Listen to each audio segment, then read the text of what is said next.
राधे राधे सभी को नमस्कार। आपके अंदर विद्यमान उस परम सत्ता की परम शक्ति को भी सादर नमस्कार है।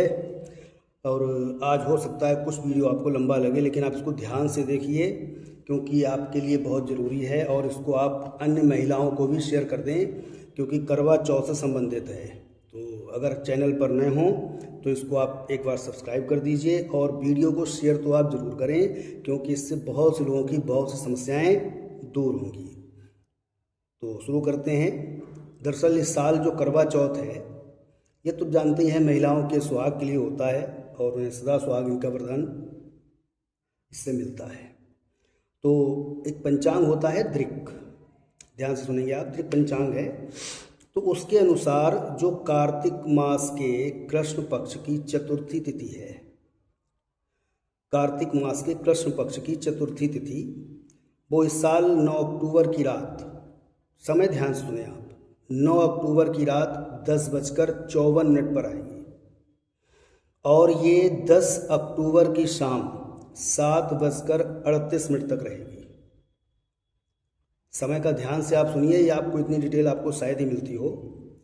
तो अगर हम करवा चौथ के व्रत की बात कहें तो जाहिर सी है कि हमें पूरे दिन 10 अक्टूबर को ही मिल रहा है चौथ, करवा चौथ। चौथ तिथि का मतलब ही गणेश जी की पूजा संबंधित, तो व्रत तो हमें 10 अक्टूबर को करना है।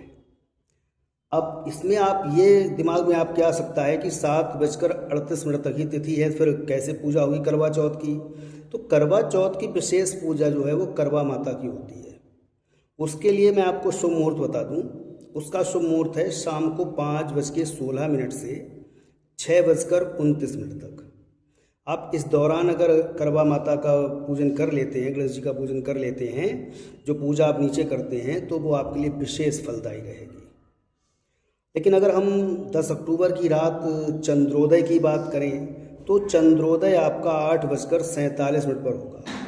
अब आप अंदाज़ लगाओ जब इस समय चंद्रोदय होगा तो आप कैसे उसकी पूजा जल्दी नहीं करके फिर चौथी जो आपकी चौथ तिथि है वो निकल जाएगी आपकी।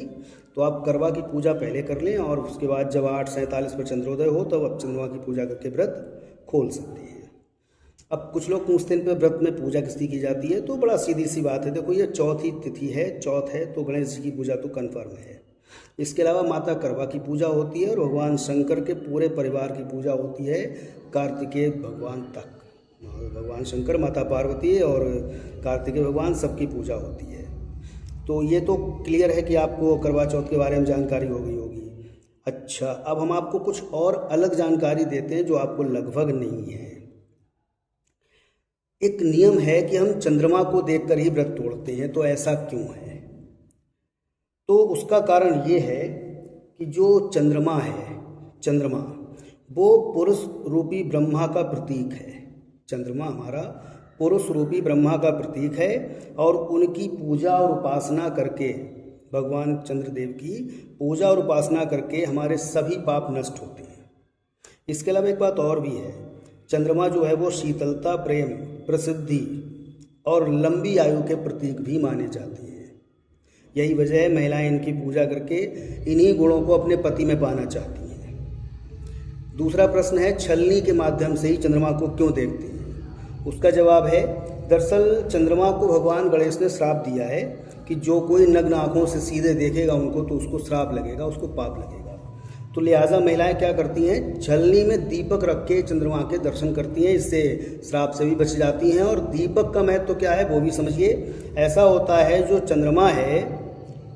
चंद्रमा होता है उसको जब हम दीपक के समक्ष लाते हैं तो दीपक का प्रकाश अपने आप में बहुत ही ज़्यादा पवित्र माना जाता है और उसकी रोशनी से क्या होता है, जो महिलाएं हैं, सुहागिन महिलाएं हैं, उनके लिए शुभता का प्रतीक होता है और उनको निश्चित तौर पर सदा सुहागन होने का वरदान मिलता है। एक और भी प्रश्न था, इसमें पूछ रहे थे कि करवा कैसा लें, मिट्टी का या धातु का। तो मैं देखो स्पष्ट बता दूं, आपके पास जैसा उसका प्रयोग कर सकते हैं, लेकिन जो हकीकत है वो मैं आपको बता दूं पहले से ही।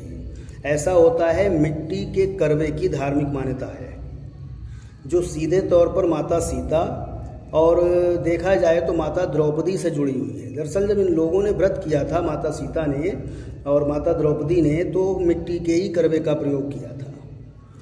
तो सीधी सी बात है, फिर वहाँ पर धातु नहीं रही होगी तो मिट्टी के करवे का प्रयोग किया तो वही शुभ माना जाने लगा।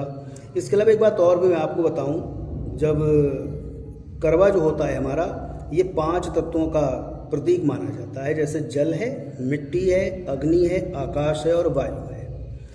यही वजह है कि मिट्टी के करवे का इस्तेमाल हमारे दाम्पत्य जीवन को खुशहाल और समृद्ध बनाने के लिए किया जाता है। तो जहाँ तक मुझे लगता है कि आपकी करवा चौथ से संबंधित, करवा के साथ कौन सी पूजा करनी उससे संबंधित, समय क्या रहना चाहिए उससे संबंधित, किसकी पूजा पहले करनी उससे संबंधित, कौन से करवे का प्रयोग करना उससे संबंधित सभी जानकारी आपको मिल गई होंगी। 5 मिनट का वीडियो है, बहुत लंबा नहीं है। आप इसको आराम से देखकर अपने संशय को दूर कर सकते हैं। अगर कोई समस्या हो तो आप फिर कमेंट बॉक्स में जाकर बात करिए। अभी शॉर्ट वीडियो का आपके पास आएगी जिसमें ये बताया जाएगा कि हमें अपने मंदिर में कौन से देवी देवताओं की या कौन से लोगों का फोटो या मूर्ति नहीं रखनी चाहिए। तब तक के लिए राधे राधे।